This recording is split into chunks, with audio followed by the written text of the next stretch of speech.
Devia ser a 10ª vez que eu entrava em uma máquina de ressonância magnética. Já fazia de olhos fechados o trajeto da recepção do laboratório até a sala de espera do exame, quase no modo automático. Preenche a papelada, coloca o avental, punciona a veia, deita na máquina. Pem, pim, toque, toque, toque.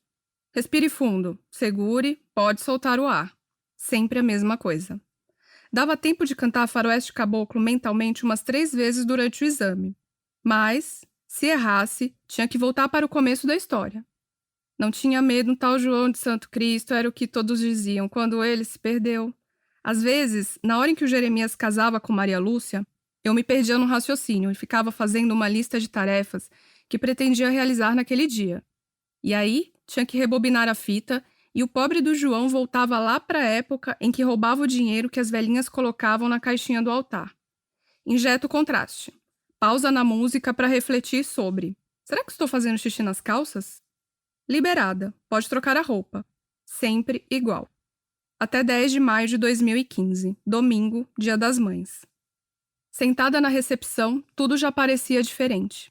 O jejum, que sempre me causava desconforto e me fazia ter pressa para acabar logo o exame, dessa vez parecia natural. Eu queria acabar logo com aquilo, mas não era para comer. Era para voltar para minha casa e meu silêncio. O silêncio havia se tornado minha companhia mais agradável. Preencha este formulário, já te chamo. Aff, que saco. Por que é que eles não têm um prontuário digital e apenas atualizam? Tudo me incomodava naquele ambiente. Eu devia ser a única com menos de 40 anos, segurando aquela prancheta para preencher com as próprias informações. Notei uma senhora que aparentava uns 60 e poucos, me observando.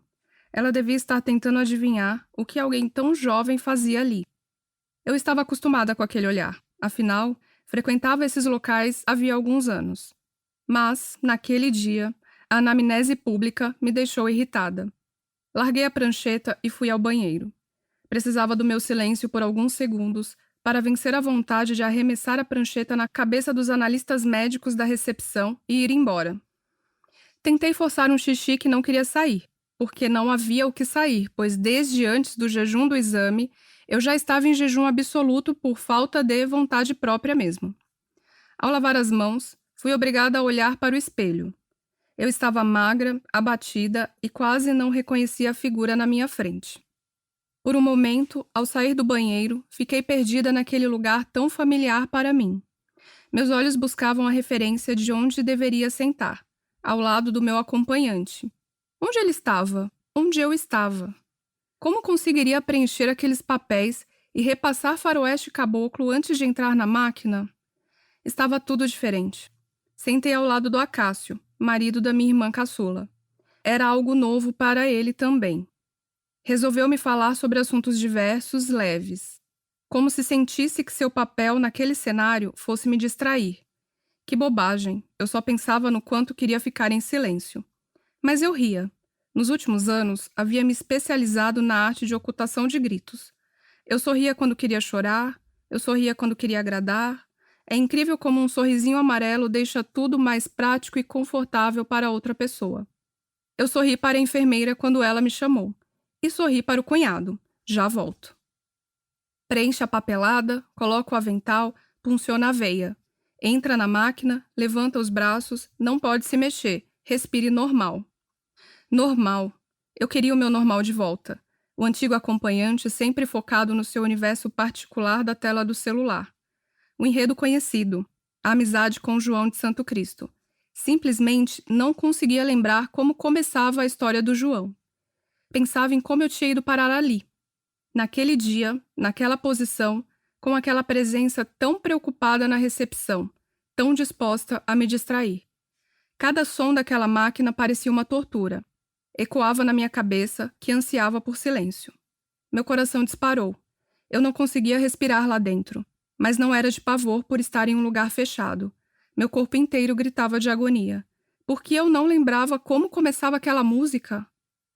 Era a 10ª vez que eu fazia ressonância magnética de abdômen superior, mas foi a primeira vez que comecei a chorar durante o exame. Um choro dolorido, de quem só queria ter de volta uma aparente normalidade para conseguir processar tantos acontecimentos ao mesmo tempo. Eu estava com medo, e algo dentro de mim gritava, antecipando o que as pessoas do outro lado do vidro viam nas imagens. Eu chorei. Aquele barulho foi tão ensurdecedor para o conforto do meu silêncio que eu consegui me ouvir.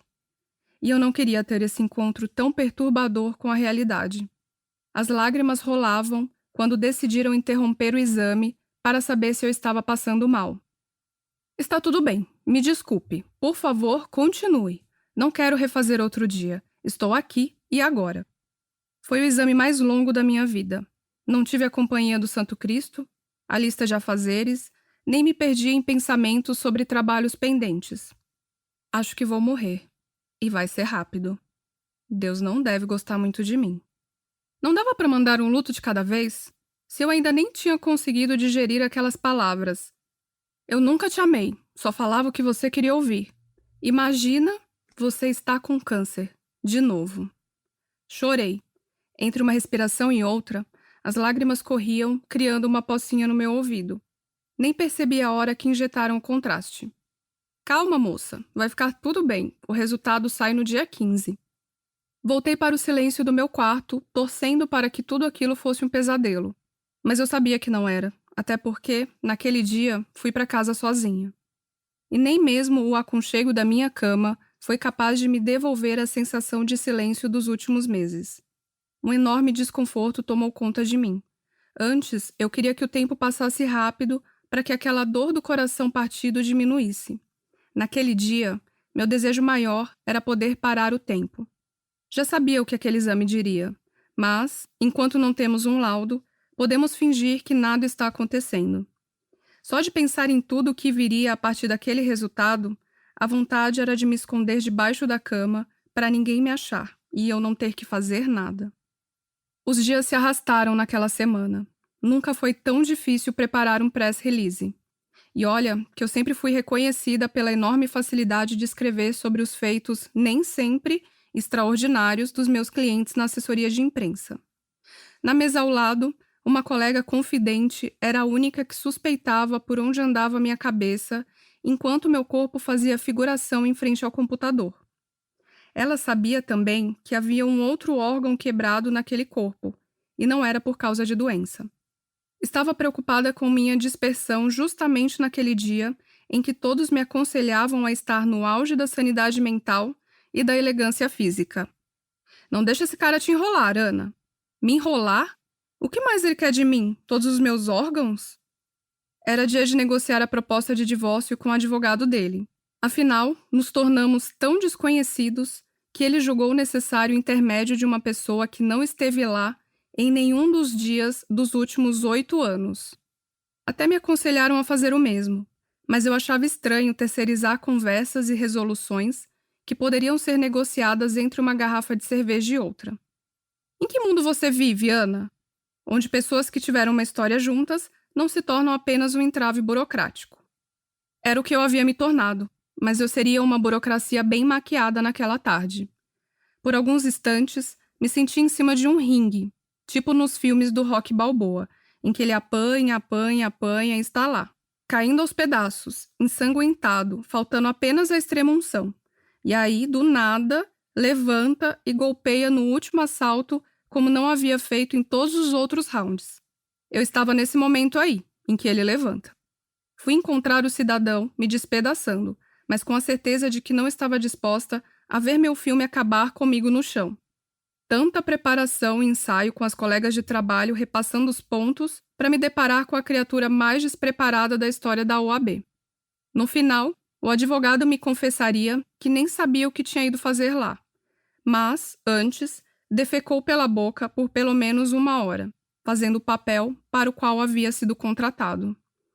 Que semana! Não falta acontecer mais nada. Mas faltava sim.